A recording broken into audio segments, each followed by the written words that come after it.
सतगुरु की साजी निवाजे प्यारी साज संगत जी, प्यार और सत्कार से कहना धन निरंकार जी। हरदम शुक्र करो इस रब दा, खुशहाली जा तंगी ये घड़ी सुहानी बीत रही, जो आवेगी सो चंगी है। शहनशाह जी हमें इस शब्द द्वारा समझा रहे हैं कि हम हर पल इस प्रभु परमात्मा निरंकार का शुक्राना करते चले जाएं। चाहे जैसा भी समय आ रहा है, दुख है या सुख है, हम हर पल इसका शुक्रगुजार करते चले जाएं। और जो भी समय आएगा वो अच्छा ही आएगा। अगर दुख का समय आया है वो भी सदा रहने वाला नहीं है। दुख के बाद सुख आता है और सुख के बाद दुख, ये तो चलता ही रहता है। पर जो इस निरंकार प्रभु परमात्मा को जान लेता है, जिसे ज्ञान की समझ आ जाती है, फिर उसके लिए सुख दुख कुछ भी नहीं होता। वो सुख दुख से ऊपर उठकर अपना जीवन जीता है। वो हर पल सतगुरु के आगे यही अरदास करता है कि हे दातार सच्चे पातशाह, भले हैं बुरे हैं खोटे हैं खरे हैं, जैसे भी हैं आप जी के हैं, आप जी अपने चरणों से लगाए रखना। और आज के जो विचारों का टॉपिक है वो चरणामृत पर है। दासी आप सभी का आशीर्वाद लेते हुए, आप सभी के आशीर्वाद से ये विचार रखने जा रहे हैं। आप जी परवान करें, अगर कोई गलती हो जाए तो क्षमा करें। कहते हैं, लेखक को एक दिन डॉक्टर कर्नल करम सिंह ने बताया कि पूज्य माता जी का फ़ोन आने पर एक बार मैं तुरंत उनके पास पहुंचा। पूज्य माता जी ने कहा कि मेरे पैर में शायद मोच आ गई है, दर्द है, इसे देखो। डॉक्टर कहता है कि मैं देखकर हैरान हो गया कि पूज्य माता जी के चरणों से किरणें निकल रही थी। मैंने कहा, माता जी आपके चरणों से किरणें निकल रही हैं। उन्होंने पूछा, कैसी किरणें होती हैं ये? तो डॉक्टर कहता है, मैंने कहा, माता जी ये आध्यात्मिक किरणें हैं, ये स्पिरिचुअल रेज कहलाती हैं और साइंस के अनुसार इन्हें अल्फ़ा किरणें भी कहते हैं। ये किरणें ही जल में समाविष्ट होने पर चरणामृत कहलाती हैं, जो श्रद्धालु और विश्वासी संतों का हमेशा कल्याण किया करते हैं। इसी संदर्भ में मुझे एक महापुरुष राजपाल जी की कहानी याद आ गई, जो कि सोहना हरियाणा के निकट रहते हैं। उनका प्रसंग इस प्रकार है। महात्मा राजपाल जी बड़े सत्संगी महापुरुष हैं। सबसे मीठा बोलना, ना किसी के लेने में ना देने में, और ना ही किसी प्रकार का नशा आदि करना, नशे आदि से भी दूर, और हमेशा सत्संग के नशे में चूर रहने के कारण गांव के लोग इन्हें महापुरुष कहते हैं। बच्चों में बच्चे, जवानों में जवान और बुजुर्गों में ये बुजुर्ग बन जाते हैं।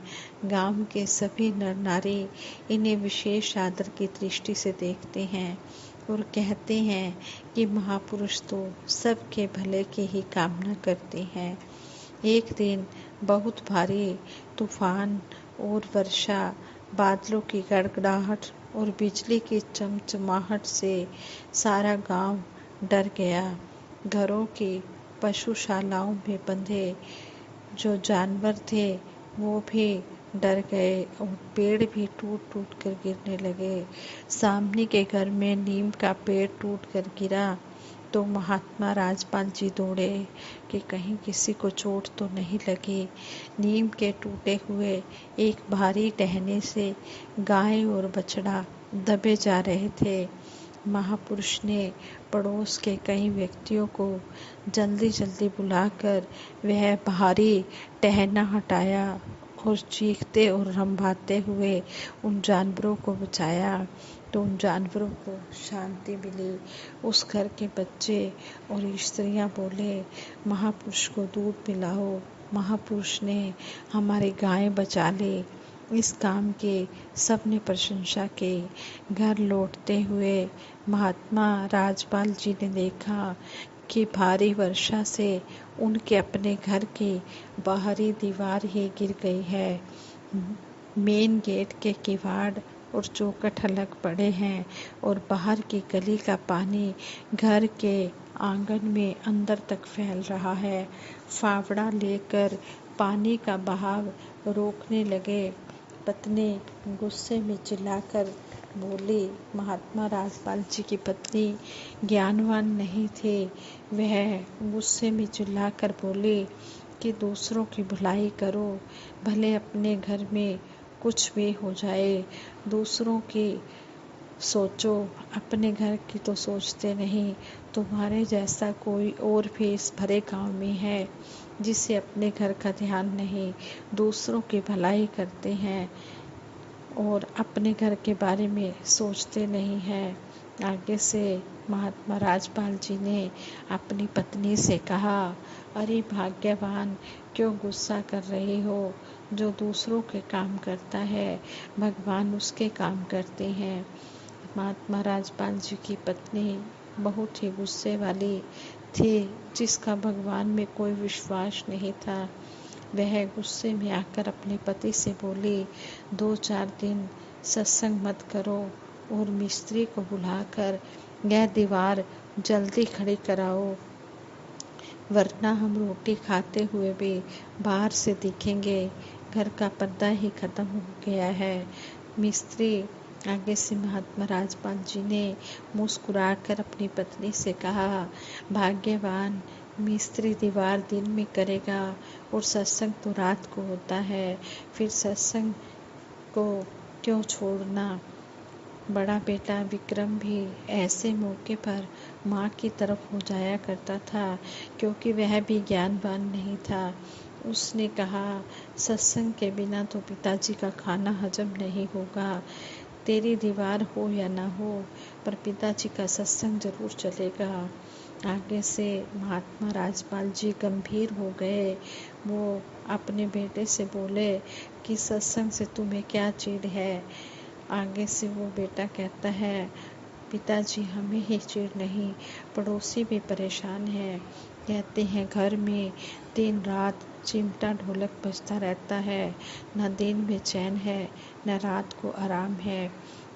विक्रम और सावित्री ने, बेटे और पत्नी ने गुस्से में आकर ये बातें कही तो महात्मा राजपाल चुप हो गए, क्योंकि जो महात्मा होते हैं उनके अंदर गुरु का ज्ञान बसा होता है। वो बहुत ही सहनशील भी होते हैं। उनके अंदर सत्संग की बातें घर कर जाती हैं।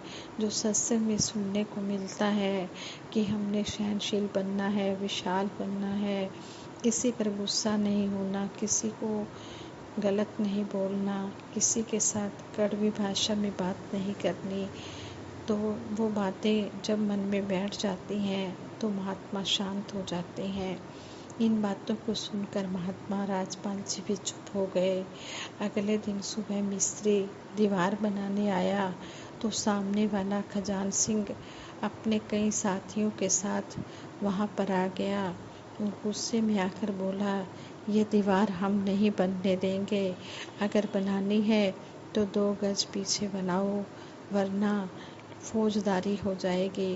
गांव की ओर भी अनेकों लोग इकट्ठे हो गए, जिनमें से अधिकतर खजान सिंह की पार्टी के थे। प्रधान और पंच भी आ गए और राजपाल को समझाने लगे कि आप एक आध दिन रुक जाओ। भोला महापुरुष उनकी चालाकी नहीं समझा। अगले दिन खजान सिंह कोर्ट का स्टे ऑर्डर ले आया और दीवार बनने से रुक गई। महात्मा राजपाल की पत्नी और बेटा हर रोज राजपाल जी से लड़ने लगे कि और बचाओ उनकी गाय और बछड़ा, और करो उनके साथ भलाई, रोक देना तुम्हारी दीवार बनने से। अब कहाँ है तुम्हारा भगवान जो भलाई का फल भलाई में देता है? ये पुराने ज़माने की बात होगी, अब तो भगवान भी उल्टे हो गए हैं। तभी तो तुमने की भलाई और उन्होंने रोक दी तुम्हारी दीवार बनने से। एक नया मुकदमा भी खड़ा कर दिया। करो वकील, करो पैसे खर्च, देखो सत्संग के रंग, बेमतलब जंग छिड़ गई।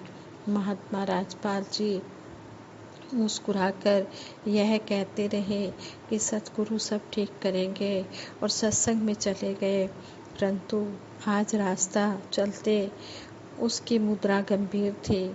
उधर खजान सिंह की पत्नी और इकलौता लड़का सूरज अपने पिता पर गुस्सा हो रहे थे और कह रहे थे कि इतने भले महापुरुष के साथ आपने क्या किया। हमारे सुख दुख में वे हमेशा काम आए हैं।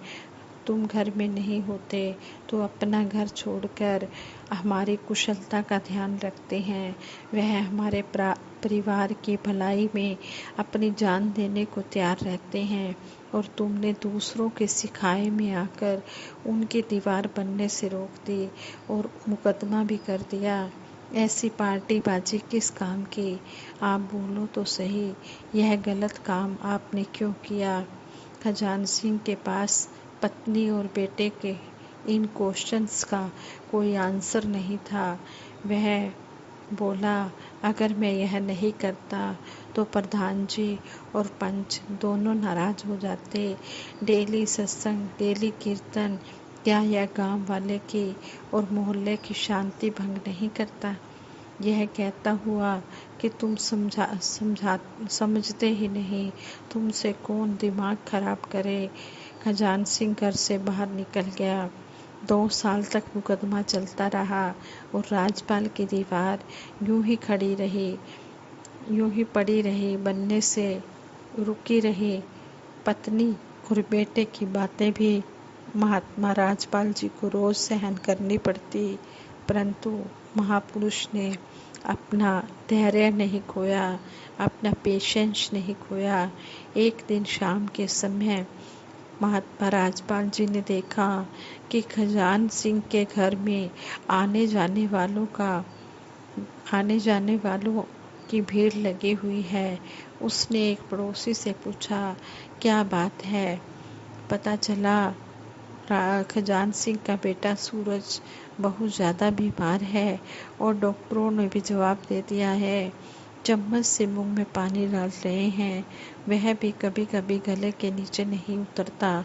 यह समाचार सुनकर महात्मा राजपाल जी को बहुत दुख हुआ, क्योंकि कहते हैं जो महात्मा होते हैं ये किसी का दुख बर्दाश्त नहीं कर सकते हैं। खुशी में इतने खुश होते हैं लेकिन दुख में इनके आंसू निकलने लग जाते हैं। जिस तरह कहते हैं कि जो मक्खन होता है वो तो सेक लगने पर पिघलता है, लेकिन जो महात्मा होते हैं वो दूसरे का दुख सुनकर एकदम से उस दुख से वो बेचैन हो जाते हैं। तो यही हाल महात्मा राजपाल जी का हुआ। जब उन्होंने यह समाचार सुना तो उन्हें बहुत दुख हुआ। वह सोचने लगे, बेचारा सूरज कितना होनहार लड़का है, अपने पिता की तरह ना तो घमंडी है और ना ही पियक्कड़ है,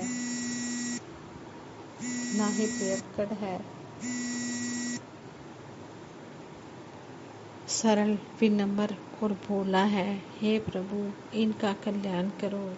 अंधेरा हो चला और खजान सिंह के घर आने जाने वालों की भीड़ लगी रही। महात्मा राजपाल ने अपनी पत्नी से कहा कि दुख में तो सबको ही शरीक होना चाहिए। मनुष्य का जीवन ही कितना है, क्या पता कब आँख मूंद जाए। किसी से वैर भाव करके क्या लेना, समय तो चला जाता है और कहने के लिए बात रह जाती है। इसलिए तुम कहो तो मैं खजान सिंह के बेटे सूरज को देख आऊं, वह बहुत ज़्यादा बीमार है। इतना सुनना था कि महात्मा राजपाल की पत्नी गुस्से में बोली, जिसने सारे गांव में हमारी इतनी इंसल्ट करवा रखी है, हमारे घर को बेपर्दा किया हुआ है, उसके घर गए तो मैं जहर खाकर मर जाऊंगी। और आगे उसका महात्मा राजपाल जी का बेटा भी यही बात गुस्से में आकर बोलने लगा। यह सुनकर महात्मा राजपाल जी में कोई उत्तर देने का साहस ही नहीं था और वह मन में सोच कर बैठ गए। रात को जब सब सो गए, महात्मा राजपाल जी को नींद ही नहीं आ रही थी। लाख कोशिश की सोने की, पर नींद नहीं आ रही थी। रात के 2 बज गए। भयंकर काली रात और गांव में सन्नाटा था।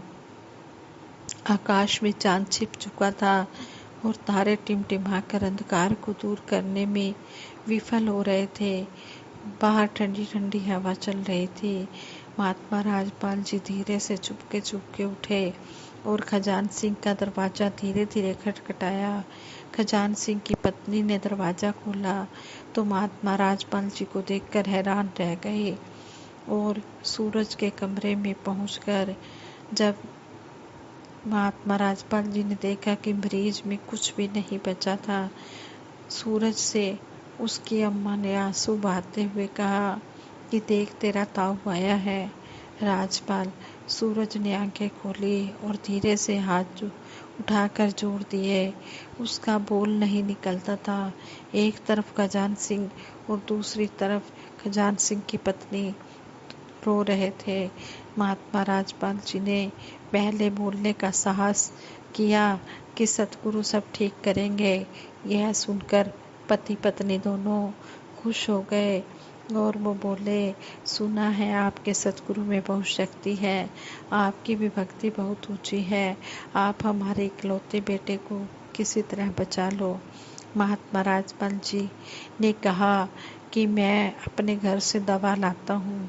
थोड़ी देर में जब वो महात्मा राजपाल खजान सिंह के घर में आया तो महात्मा राजपाल जी के हाथ में एक शीशी थी। कटोरी मांगकर उसने उस शीशी में से आधी दवा उड़ेल दी और कहा कि एक एक चम्मच लेकर इसके मुंह में डालते रहो, सतगुरु कृपा करेंगे। महात्मा राजपाल यह बात कहकर चले गए और कहने लगे कि मेरे आने की बात किसी को मत बताना।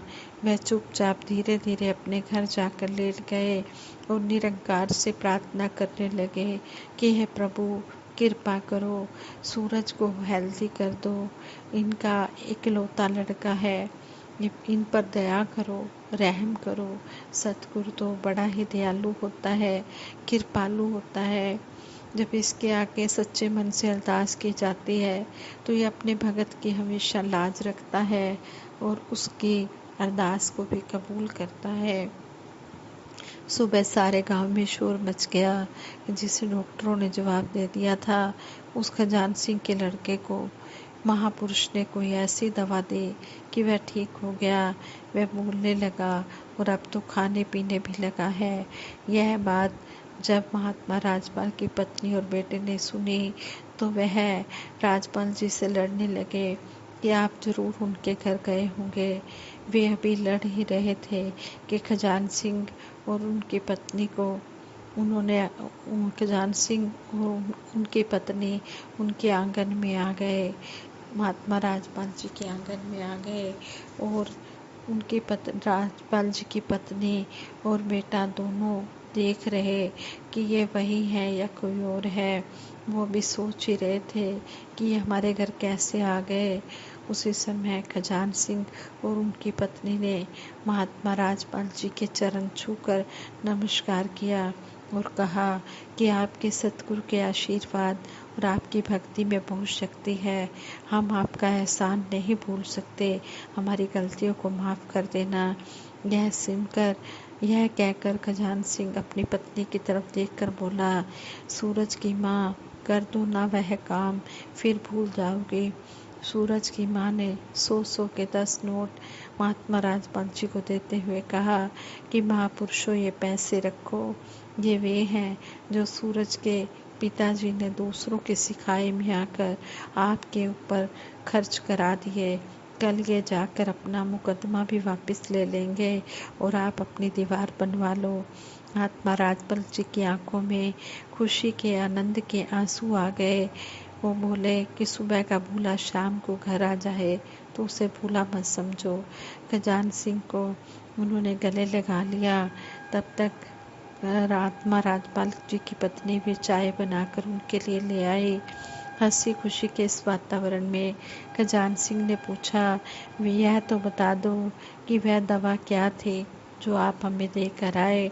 महात्मा राजपाल जी ने कहा, वह मेरे सतगुरु के चरणों का चरणामृत था। खजान सिंह और उनकी पत्नी अपने घर को जब लौटने लगे तो उन्होंने कहा, जाते जाते कहा कि जब भी आपके घर में सत्संग हो तो आप हमें बता दिया करो। वो खजान सिंह सोच रहे थे कि निरंकारी महापुरुष वास्तव में मानवता के प्रतीक और इनके चरणों से बनाया हुआ चरणामृत मानव मात्र के कल्याण का प्रतीक है। ये जो चरणामृत है, जब श्रद्धा भाव से लिया जाता है तो ये दवाई का काम करता है, और इसको श्रद्धा और विश्वास से संत महात्मा लेते हैं, उनके सारे कार्य रास हो जाते हैं। चरणामृत पर ये विशेष विचार थे। अगर आप जी को अच्छे लगे तो आज जी प्रवान कर लेना। साथ संगत जी प्यार से कहना, धन निरंकार जी।